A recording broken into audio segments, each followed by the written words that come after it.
സൽമാൻ രാജാവിന്റെ അതിഥികളായി 250 തീർത്ഥാടകർ മക്കയിലെത്തി ഉംറ നിർവഹിച്ചു. യൂറോപ്പിലെയും ഏഷ്യയിലെയും 23 രാജ്യങ്ങളിൽ നിന്നുള്ളവരാണ് രണ്ടാം ബാച്ചിലുള്ളത്. മദീനയിലെ സന്ദർശനങ്ങൾ പൂർത്തിയാക്കിയ ശേഷമാണ് സംഘം മക്കയിലെത്തിയത്. മദീനയിൽ ഏതാനും ദിവസങ്ങൾ ചെലവഴിച്ച അതിഥികൾ king Fahd Quran printing and complex, Uhud മല, ഉഹുദ് രക്തസാക്ഷി ഖബർസ്ഥാൻ, ഖുബ മസ്ജിദ് തുടങ്ങിയ സ്ഥലങ്ങൾ സന്ദർശിച്ചു.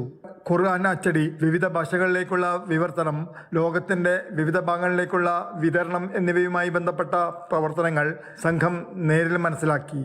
ഉഹദ് യുദ്ധത്തിന്റെ ചരിത്രപരവുമായി ബന്ധപ്പെട്ട വിവരങ്ങളും അതിഥികൾക്ക് പരിചയപ്പെടുത്തി. മക്കയിലെ താമസത്തിനിടെ മതപഠന, സാംസ്കാരിക പരിപാടികളിലും സംഘം പങ്കെടുക്കും. കഅബയുടെ കിസ്വ നിർമ്മാണവുമായി ബന്ധപ്പെട്ട King Abdul Azeez കോംപ്ലക്സും Hira cultural ഡിസ്ട്രിക്റ്റിലെ വഹിയ പ്രദർശന കേന്ദ്രങ്ങളും സന്ദർശിക്കും. ഇസ്ലാമിക കാര്യ മന്ത്രാലയത്തിന്റെ നേതൃത്വത്തിലാണ് അതിഥികൾക്കായുള്ള പരിപാടികൾ ഏകോപിപ്പിക്കുന്നത്. ഈ വർഷം സൽമാൻ രാജാവ് സ്വന്തം ചെലവിൽ 1000 പേരെയാണ് ഉംറക്കായി ക്ഷണിച്ചിരിക്കുന്നത്.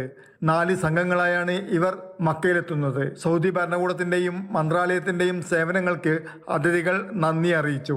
Jafar Ali Valakkot, Mathrubhumi news, Mecca.